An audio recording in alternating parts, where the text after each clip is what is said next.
ভারতে পালিয়ে যাওয়া বাংলাদেশের ক্ষমতাচ্যুত প্রধানমন্ত্রী শেখ হাসিনা আগামী ডিসেম্বরের দিকে দেশে ফেরার পরিকল্পনা করেছেন।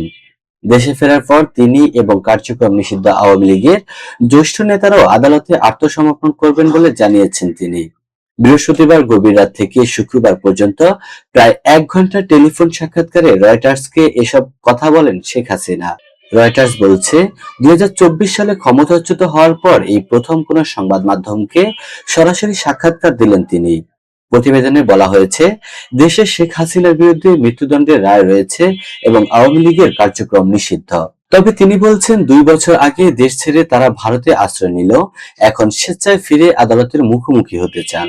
78 বছর বয়সী শেখ হাসিনা বলেন, দেশে ফেরার পর তারা আমাকে গ্রেপ্তার করতে পারে, এমনকি করতে পারে হত্যাও। তারপরও আমাকে যেতে হবে। তিনি আরো বলেন, আমার দলের নেতাকর্মীদের ওপর ভয়াবহ দমন পীড়ন চলছে। যদি মৃত্যু হয় আমি দেশের মাটিতেই মরতে চাই, যেখানে আমার বাবা মা সমাহিত এবং যেখানে তাদের রক্ত ঝরেছে। রয়টার্স বলছে, এই প্রথম শেখ হাসিনা দেশে ফেরার সম্ভাব্য সময় জানিয়েছেন। একই সঙ্গে দেশে ফিরে আত্মসমর্পণের পরিকল্পনা এবং আওয়ামী লীগের পলাতক অন্য নেতারাও তার সঙ্গে আত্মসমর্পণ করবেন বলে জানিয়েছেন তিনি।